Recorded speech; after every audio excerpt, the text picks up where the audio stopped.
오늘 이 본문의 말씀을 중심으로 제목을 그리스도께 하듯 하라 그렇게 정했습니다. 본문에 그렇게 말씀하고 있습니다. 특별히 에베소서 6장은 자녀와 부모의 관계에 대해서 1절에서 4절까지 말씀하고요. 그리고 오늘 읽었던 5절에서 9절까지는 종과 상전과의 관계 속에서, 그러니까 이 땅 가운데 살아가면서 우리가 살아가는 사람의 관계 속에서 우리가 어떻게 살아가야 될지, 어떻게 대하며 살아야 할지, 이것은 모든 인간 관계에 동일하게 적용되는 말씀입니다. 어떻게 살아가야 할지, 어떻게 대해야 할지, 그것의 핵심이 오늘 제목이죠. 그리스도께 하듯 하면 됩니다. 그리스도께 하듯 하면, 이게 정답이에요. 그리스도께 하듯. 그런데 참 어렵죠. 이게 보통 어려운 문제가 아닙니다. 도대체 어떻게 하는 게 그리스도께 하는 것입니까? 이게 문제죠. 아마 여기 예배드리는 저와 여러분 모두가 아마 조금씩 다 다를 수 있어요. 그리스도께 하듯 하라 그랬는데 도대체 어떻게 해야 그리스도께 하는 것인가? 이를테면 이런 것입니다. 양심을 따라 하십시오. 양심을 따라 하십시오. 그럼 중국인의 양심과 우리 한국인의 양심이 다릅니다. 유커들이 왔을 때 여러분 그 모여있던 그 휴게소나 이런 데 보셨나요? 완전 쓰레기장이더라고요. 아마 그들에게 양심을 따라 해라 그러면 이게 우리 양심이라고 그렇게 말할지도 모르겠어요. 양심을 따라 하세요. 양심이 좀 있으세요. 이 말처럼 애매한 게 또 없어요. 왜냐하면 이 양심이 다 다르거든요.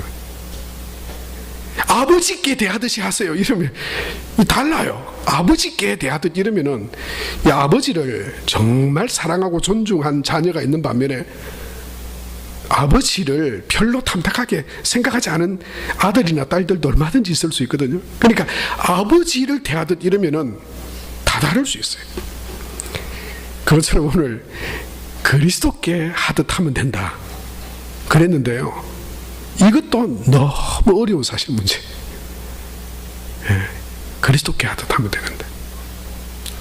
그런데 여러분 참 애매한 말이죠. 그리스도를 제대로 알지 못하는 사람에게 그리스도께 하듯 하라, 이거는 뭐 동네 이웃 아저씨 대하듯만도 못할 수도 있어요. 그리스도를 잘 모르면 그리스도께 하듯 하라 이걸 옆 동네 이웃의 아저씨 대하듯 하지도 한 것도 못할 만큼 그리스도를 대할 수, 이 말을 받아들일 수 있다니까요. 그런데 정말 그리스도를 아는 사람, 그리스도를 믿는 사람, 정말 그분이 하나님의 아들이시고 정말 그분이 하나님의 아들이시지만 십자가에 달려서 우리의 모든 죄와 사망에서 우리를 건지신 구원자요 메시아요, 지금도 부활하셔서 하나님 보좌 우편에서 지금도 우리를 아시고 우리를 보고 계시고 또 우리와 함께 하시는 임마누엘 하나님이시다. 그걸 정말 믿는 사람은 그리스도께 하듯 하라, 이게 얼마나 귀한 말이고 얼마나 무게가 있는 말이고 그것이 얼마나 우리의 온 정성과 마음을 다해 살아가고 대해야 해야 된다라고 하는 말의 무게를 분명히 느끼게 될 거예요. 그럼 결국 무슨 말입니까? 그리스도께 하듯 하라 이렇게 말했지만 이것은요 그냥 아무나 그리스도를 대충 아는 사람, 또는 뭐 그리스도를 그냥 예수를 한 인간으로 그냥 위대한 스승 정도로 안 사람의 입장에서 그리스도께 하듯 하라 이런 이야기가 아니고요, 성경이 증언하고 말씀하시는 그리스도, 그 그리스도를 믿는 믿음 안에서 그리스도를 대하듯 그렇게 서로를 대하십시오 라고 하는 말인 것입니다. 그렇습니다. 그러면 끝납니다. 우리가 정말 그럴 수 있다면 우리가 정말 상정과 종을, 서로의 관계를, 가깝게는 부부의 관계를 그리스도께 하듯 하라. 우리 교우 관계를 그리스도께 하듯 하라. 정말 이 말씀을 우리가 마음으로 받아들이고 그리스도께 하듯 하라고 하는 이 말의 무게와 의미가 정말 무엇인지를 우리가 성경이 말씀하시는 대로 잘 믿고 그렇게 대한다면은 사실은 끝납니다. 문제가 있을 게 없습니다. 문제는 우리가 다 그렇게 살아가지 못하는 데 문제가 있는 것이죠.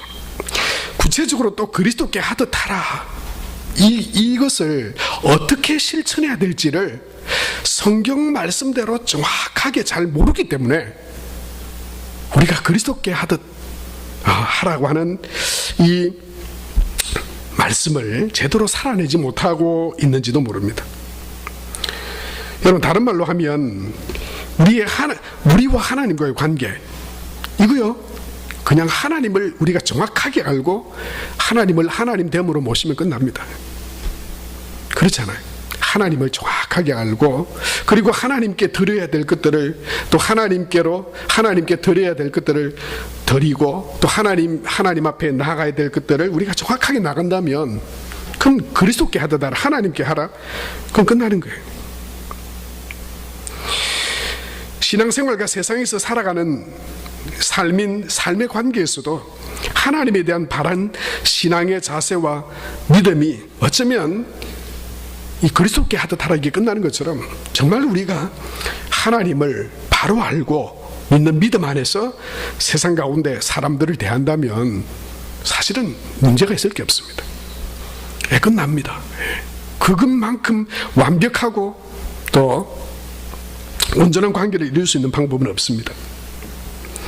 그래서 우리가 그리스도께 하듯 하라, 이 그리스도께 하듯 하라, 먼저 우리가 하나님께 그리스도께 하듯이 아니라 우리가 그리스도께, 하나님께 어떻게 해야 되냐는 거예요.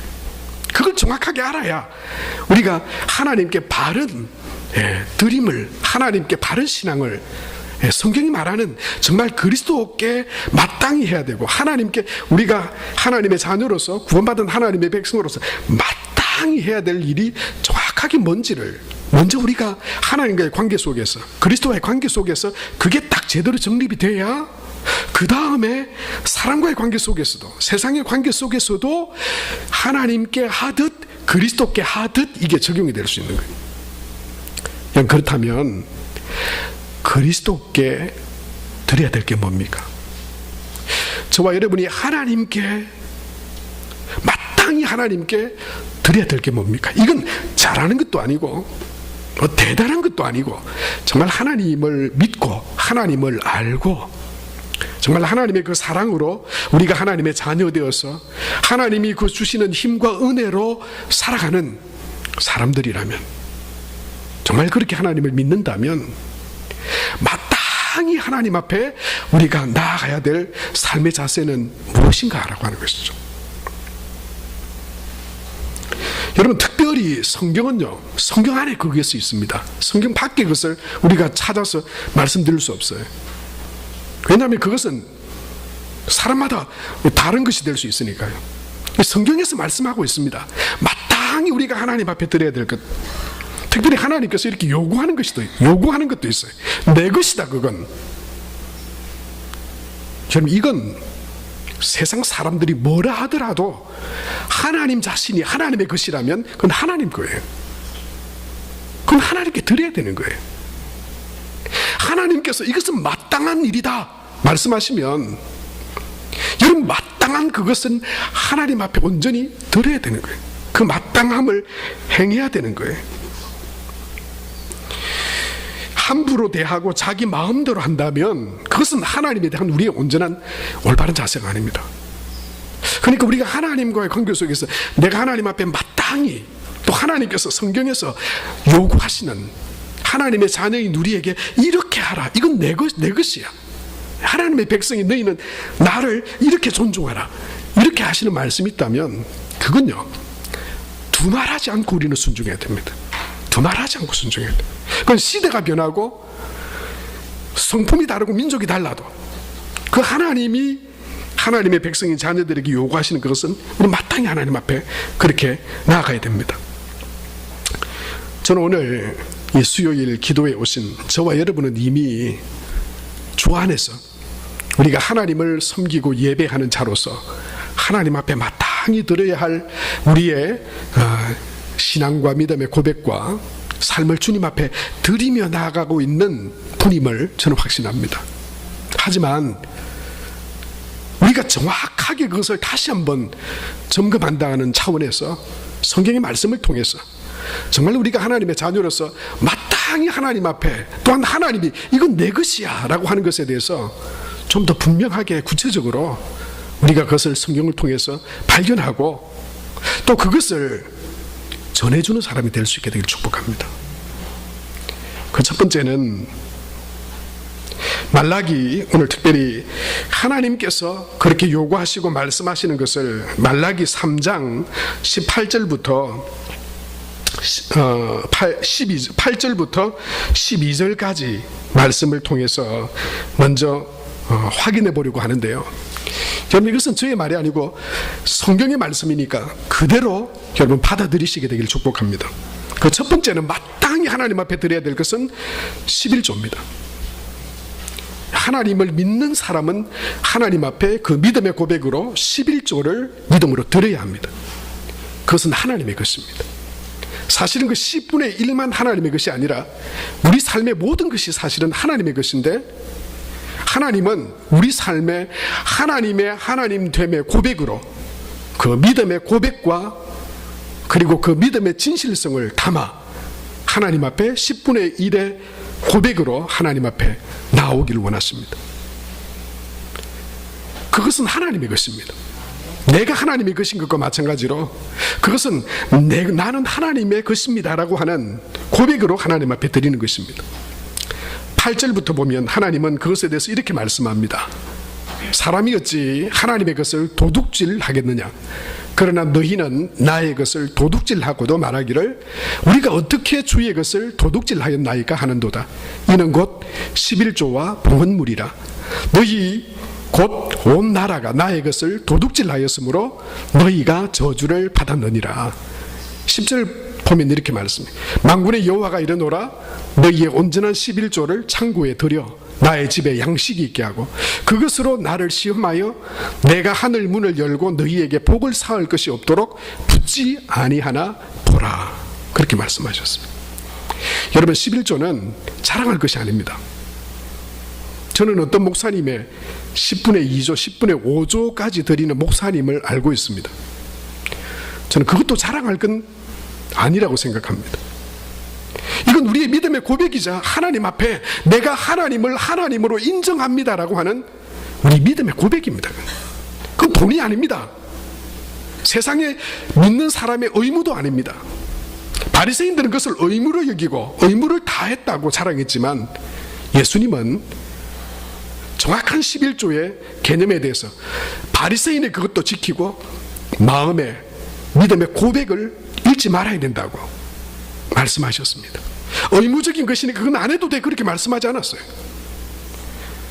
내 마음의 중심을 담아 믿음의 고백으로 하나님 앞에 그 11조의 예물을 하나님 앞에 드리는 믿음이 되어야 합니다.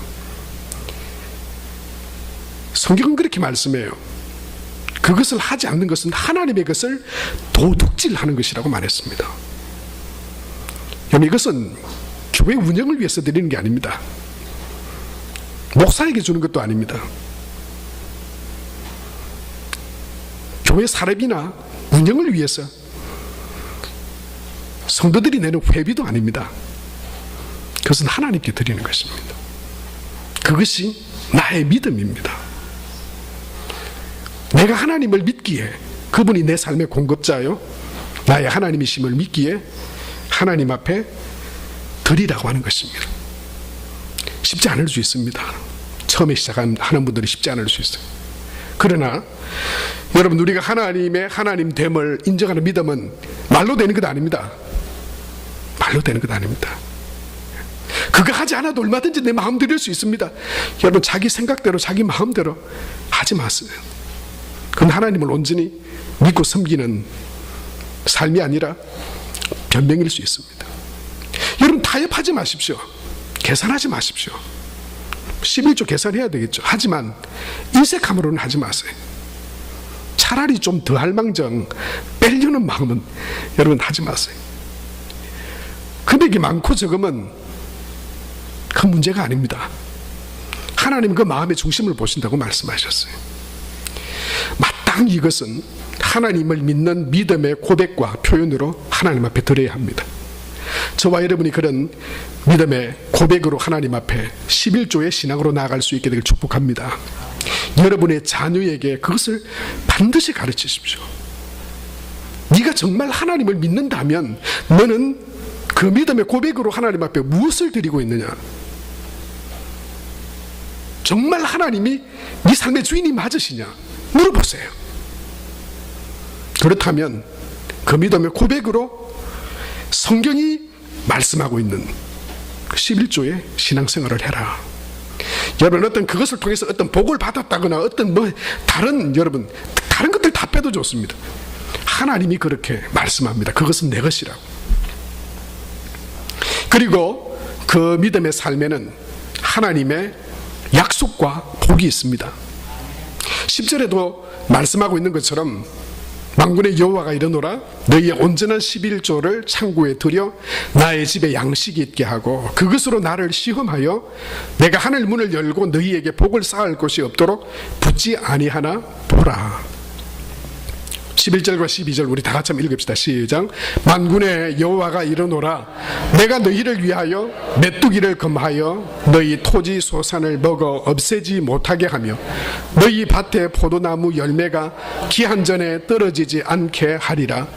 너희 땅이 아름다워짐으로 모든 이방인들이 너희를 복되다 하리라. 만군의 여호와의 말이니라 말씀하셨어요. 여러분들이 하나님의 말씀을 믿는 사람들입니다. 그리고 성경이 말씀하시는 하나님을 우리는 우리의 아버지로, 우리의 하나님으로 믿으며 고백하는 사람입니다. 저와 여러분이 정말 하나님을 믿는다면 걱정과 염려를 하나님께 맡기십시오. 그리고 그 하나님의 말씀에 여러분의 삶을 들이시는 은혜가 있게 되기 바랍니다. 들이지 않으면, 믿음으로 하나님 앞에 나아가지 않으면 결코 믿음의 역사는 일어나지 않습니다. 믿음은 하나님 앞에 그 믿음의 말씀에 순종하고 나갈 때, 믿고 맡기며 나아갈 때 하나님께서 책임지시고 인도하시고 역사하시는 그런 하나님의 은혜와 채우심을 우리가 보게 되고 경험하게 될 줄로 믿습니다. 여러분, 그것이 하나님에 대한 올바른 자세입니다. 올바른 자세입니다. 성경이 말씀하시는 하나님을 하나님 됨으로 고백하며 내가 살아가는 믿음 신앙인이다라고 하는 것을 무엇으로 우리가 그렇게 고백하며 나아갈 수 있느냐 하는 것이죠. 그게 바로 11조입니다. 두 번째는요, 하나님에 대한 예배입니다. 하나님께 마땅히 드려야, 하나님이시기에 내가 마땅히 드려야 될 것, 그것이 바로 예배입니다. 요한복음 4장 24절에 그렇게 말씀하셨잖아요. 하나님은 예배하는 자들을 찾으시느니라 말씀하셨어요. 여러분, 저와 여러분의 예배가 마음의 예배가 되고 전심의 예배가 되고 중심의 예배가 되기를 축복합니다. 누구 때문에, 시간이 됐기 때문에, 요일이 됐기 때문에, 또 주일이 됐기 때문에가 아니라 살아계신 내 삶에 인도자 되시고 능력이 되시는, 공급자가 되시는 그 하나님 앞에 내가 마땅히 하나님 앞에 나아가 나의 삶을 드리고 나의 연약함과 또 하나님의 인도하심을 구하며 예배드리며 나아가는 삶, 여러분, 그것은 하나님을 아버지라 고백하고 믿는 사람이 드려야 될 마땅한 것입니다. 마땅한 것입니다. 주일 성수가 율법이 되어서는 안 되겠지만 주일 성수는, 주일을 지키는 것은 하나님을 믿는 사람에게 있어서 목숨처럼 소중하게 여겨야 될 것이 분명합니다.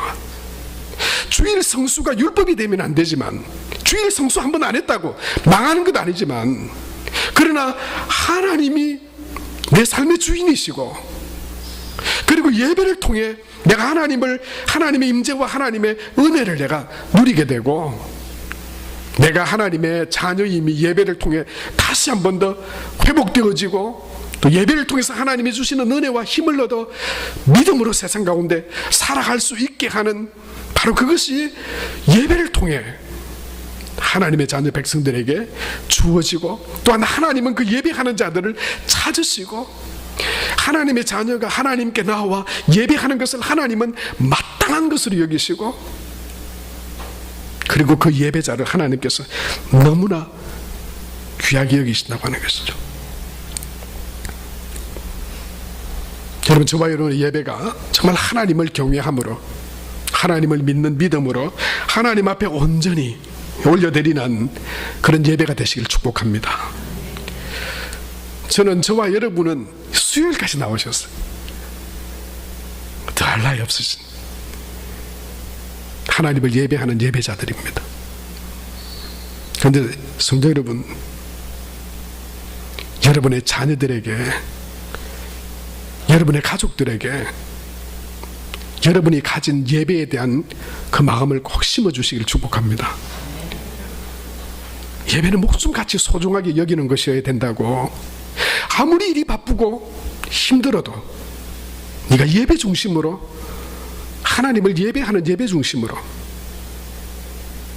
살아가는, 그래서 하나님으로부터 임하는 은혜와 힘과 복을 받아서 그렇게 살아갈 수 있게 되는 그런 예배의 복된 통로들이 되는 그런 은혜가 있게 되길 바랍니다.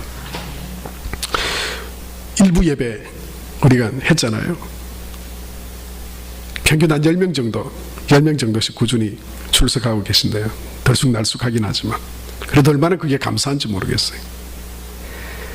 결혼식이나 다른 바쁜 일이 있을 수 있는데 그 시간에 또 꼭 나와서 예배드리는 분들이 있습니다.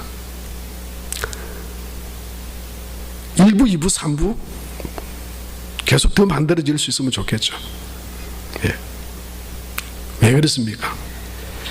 예배 드릴 수 있도록, 주일 하나님을 예배하는 예배자로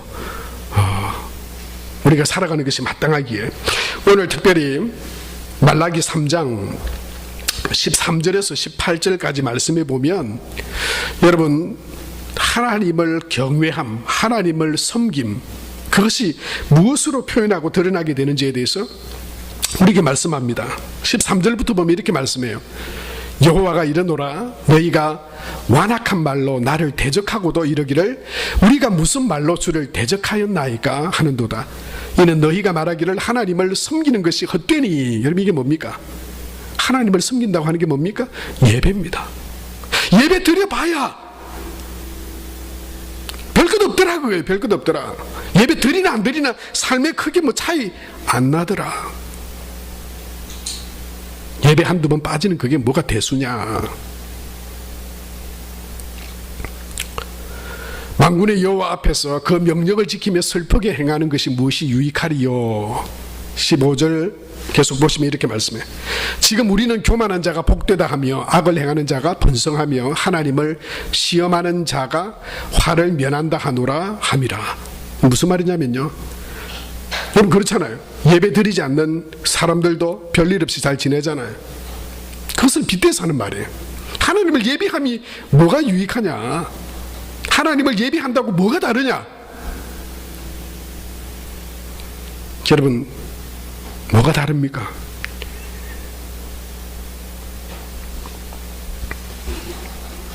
그 뒤에 보면 뭐가 다른지에 대해서 말씀하고 있어요. 그때 여호와를 경외하는 자들이 피차에 말하며 여호와께서 그것을 분명히 들으시고, 여호와를 경외하는 자, 여러분, 여호와를 경외하는 자가 예배자입니다. 하나님을 두려운 마음으로 떨며 하나님 앞에 서는 자가 예배자입니다. 그 사람이 경외하는 자입니다. 왜냐하면 하나님이 우리의 모든 삶의 주권자이시기 때문이죠. 하나님은 예배자를 기억하고 계십니다. 지금은 예배 드리는 자와 예배 드리지 않는 자가 우리 눈에 볼 때는 별 차이 없을 것 같을 수 있어요. 한 번, 두 번 직장으로 바쁜 일로 그냥 모임으로 빠질 수 있어요.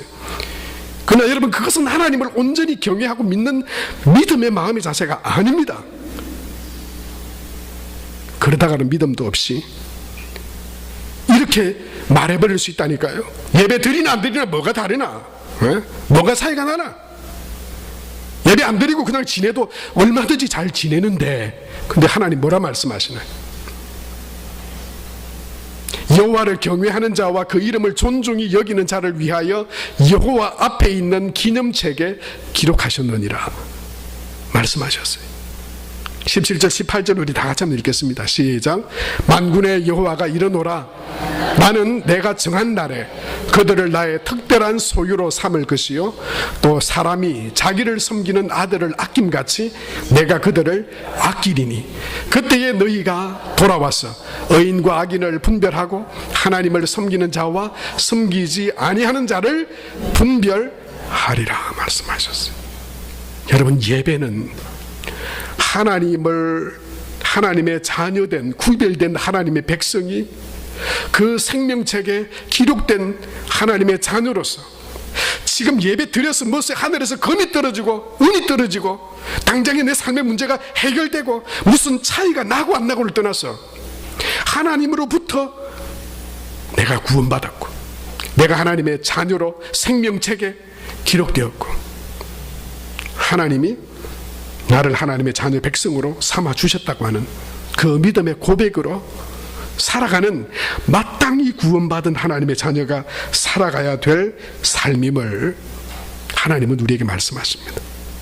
여러분, 우리가 그것을 잊어버린다면, 우리가 11조나 예배를 등한시하고 잃어버린다면 우리의 하나님을 향한 믿음도 연약해지고 쇠약해지고 흔들리고 무너져 버릴지 모릅니다. 이것은 어쩌면 우리가 이 땅에서 하나님 앞에 보이지 않는 하나님을 예배하며 섬기며 살아가기 위한 어쩌면 가장 기본적인 수준의 하나님의 요구라고 보아도 무방합니다. 우리가 하나님을 믿는다면, 여러분, 이 말씀처럼 성경이 말씀하고 있는 것처럼 하나님 앞에 마땅히 드려야 할 것과 우리의 예배를 무엇보다도 소중히 여겨야 합니다.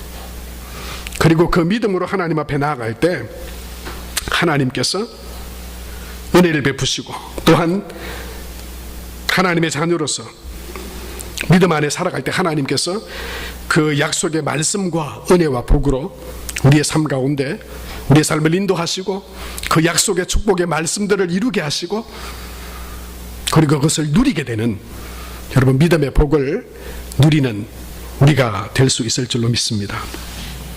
이것이 하나님과 우리와의 마땅한 관계입니다. 그리스도께 하듯 하라, 이건 바로 이런 겁니다. 하나님께 하듯 하라, 이건 바로 이런 거예요. 우리가 하나님을 존중함으로 내 삶의 충족한 그 10분의 1을 하나님 앞에 정성을 다해 믿음의 고백으로 드리듯이 하나님을 존중하고 섬기며, 그리고 하나님께서 우리에게 아버지가 되시고 구원자가 되심을 믿는 믿음으로 하나님 앞에 그 주일 하나님 앞에 거룩한 예배자로 쓰게 되는 것처럼, 그렇게 하나님을 예배하고 섬기듯이 이 땅의 사람들 관계 속에서 마치 우리가 하나님께 하듯, 마치 그리스도께 하듯 종에게 그렇게 하라고 그래요. 상전들에게 그렇게 하라고 말씀하고 계십니다. 이건 어쩌면 하나님과 나와의 관계가 정확하게 세워지면 이 땅에서 사람과의 관계는 어쩌면 저절로 되어지는 것인지도 모르겠습니다. 하나님을 제대로 알고 하나님을 정확하게 알고 우리가 섬긴다면 하나님의 자녀로서 우리는 마땅히 이 땅에서 사람과 사람을 대할 때 나의 주어진 권력이나 명예를 가지고 갑질하지 않을 것입니다. 그것은 하나님의 사람으로서 합당하지 않은 일이니까요. 우리가 하나님 앞에 그렇게 행동할 수 없으니까요. 그런데 세상을 보세요. 좀 돈을 가졌다고, 권력을 가졌다고, 갑질하는 사람들을 보게 됩니다. 여러분, 만약에 교회에서 목사가 권위가 있습니까? 목사는 권위가 없습니다. 목사는 새신자가 제일 무섭습니다. 새신자를 왕처럼 떠받들고 여겨야 됩니다. 왜냐하면 그분의 한마디가 교회의 평이 되기도 하고 복음의 문을 막기도 하고 열기도 하기 때문이죠. 만약에 그런데 목사가 내가 개척을 하고 내가 이렇게 좀 교회를 부흥시켰다고 힘을 가지고 갑질을 한다면 세상에 그만큼 불쌍한 목사는 없을 겁니다. 할 짓이 없어서 교회에 와서 갑질을 목사 정말 안 그렇겠어요? 예수님이 종이 되셨는데, 예수님이 죽기까지 섬기셨는데, 하나님 그리스도께 하듯 하라, 이런 믿음을 가지고 예배하며 11조 생활하며 하나님 앞에 나가는 사람이 내가 뭐 좀 있다고 여러분 갑질하고 돌아다닌다면 그건 다 거짓된 거예요. 잘못된 거죠. 그렇습니다. 정말 하나님과의 관계와 그리스도께 하듯 하라, 이건요, 정말 하나님과 나와의 관계가 믿음 안에서 제대로 잘 정리되어 있다면 우리에게는 절대 갑질이 생길 이유가 없습니다. 우리는 다 서로 청지기가 될 겁니다. 하나님께서 물질도 명예도 건강도 지혜도 하나님께서 맡겨주신 거야. 내가 그냥 얻은 거 아니야. 그러니까 하나님 맡겨주셨으니 섬기는 자로 살아가려 할 것입니다. 내 힘과 능력으로 된 것이 아니라 내가 이만큼 노력해서 해가지고 됐으니, 그러니까 뭐합니까? 그 다음에 내가 챙길라 하잖아요. 누가 안 챙겨주고 내가 챙길라 하잖아요. 은혜로 된 것인 줄 여러분, 하나님의 은혜로 우리가 구원받고 하나님의 은혜로 자녀된 것을 깨달은 사람은 절대로 세상에서 자기 것 안 챙겨준다고 안 합니다. 그 은혜를 잘못 깨달은 사람이에요. 우리는 하나님 앞에 청량할 수 없는 은혜를 받은 사람인데, 내가 뭐 좀 봉사하고 내가 좀 노력해서 뭔가 이루었고 했다고 해도 그것이 내가 한 게 아니라는 걸 믿음으로 하나님의 은혜로 된 것인 줄 아는데, 그 다음에 뭐 누가 날 챙겨주지 않는다고 서운해할 게 뭐 있습니까? 은혜로 된 것인데. 할렐루야. 이거 다 하나님 앞에서 나오는 거잖아요. 하나님과의 믿음의 관계 속에서, 이 세상에서 삶의 관계는 다 그 하나님과의 관계 속에서 다 나타나는 거예요. 하나님과의 관계가 바로 되어 있으면 청지기적인 삶을 살아가게 됩니다. 은혜를 받은 자로 은혜 베푸며 나누며 사는 사람이 됩니다. 하나님께서 주신 것, 여러분, 우린 다 받은 것들이 있어요. 많이 받았으니까 네가 해라 하지 마세요. 우린 다 받았어요. 저도 받았고 여러분 다 하나님께 받은 재능과 달란트들이 다 있어요. 큰 사람은, 대단한 것이 있고 큰 것이 있는 사람은 하나님 앞에서 주신 이유와 목적을 깨닫고 하나님 앞에서 바로 반응하며 살아가면 됩니다. 받은 것이 적나요? 적은 사람은 적은 대로 하나님께서 주신 이유와 목적을 깨닫고 삶을 깨달아 살아가면 되는 거예요. 네가 해라, 내가 해라, 세상에 네가 해라, 이것도 여러분 믿음이 없는 거예요. 나한테 주신 것도 있는데 왜 자꾸 다른 사람 보고 네가 해라 그래? 서로 해야 돼요. 서로. 은혜 받은 사람은 서로 하나님 앞에 서야 되는 것이죠. 여러분, 결코 하나님의 은혜, 하나님 앞에 믿음으로 온전히 살아가는 사람은 세상의 관계 속에서 세상의 관계를, 여러분, 우리가 그렇다고 해서 완벽한 사람이 되는 것은 아니지만 하나님과의 관계 속에서 삶을 살아가게 됩니다. 그리고 이 말씀을 우리는 떠올리며 살아가야 됩니다. 하나님께서 주신 관계를 그리스도께 하듯, 그렇게 말씀하셨으니 여러분, 힘들 수 있습니다. 사람이 얼마나 우리를 힘들게 할 수 있습니까? 하나님의 은혜를 의지해서 저와 여러분이 그런 복된 믿음의 삶을 살아갈 수 있게 되길 바랍니다. 우리가 특별히 하나님을 예배하고 섬기듯이 이 땅 가운데 살아가는 우리의 가족과 또 우리의 믿음의 공동체와 이 땅에 있는 사람들에게 그리스도께 하듯 하며 살아가야 되는 이유는 결론으로 8절 말씀입니다. 8절 말씀에 이렇게 말씀하고 있습니다. 다 같이 한번 읽겠습니다. 시작. 이는 각 사람이 무슨 선한 행하든지 종이나 자유인이나 주께로부터 그대로 받을 줄을 알미라. 그래서 우리는 그렇게 해야 합니다. 이 말씀이 정말 성경이고 하나님의 말씀이면 이대로 하나님은 이루실 것입니다. 종이든지 자유인이든지 무슨 선을 행하든지 우리가 행한 대로 주께로부터 받을 것입니다. 선을 행하고 믿음으로 하나님 앞에 드리며 나간 사람은 하나님 앞에 그 상급과 은혜를 누리게 될 것입니다. 그렇게 우리는 심는 대로 거두고 선을 행하고 그리스도께 대하듯 내가 하나님을 믿는 믿음으로 이 땅 가운데 예배자로 또 하나님을 하나님됨으로 고백하며 마땅히 드려야 될 것을 하나님 앞에 드리며 살아가는 것처럼 이 땅 가운데 그 믿음으로 우리에게 주신 사람과 관계 속에서 그리스도를 대하듯 믿음으로 살아갈 때 하나님께서 우리가 주의 이름으로 또 그리스도를 대하듯 선을 행하고 나누고 섬기고 베푼 그 삶이 주께로부터 그대로 받아 누리게 될 때 저와 여러분의 주머니에 저와 여러분의 삶에 하나님이 주시는 은혜와 축복들 그 열매들이 상급들이 가득하게 되는 그런 은혜가 저와 여러분 우리 가운데 있게 되기를 바랍니다. 하나님은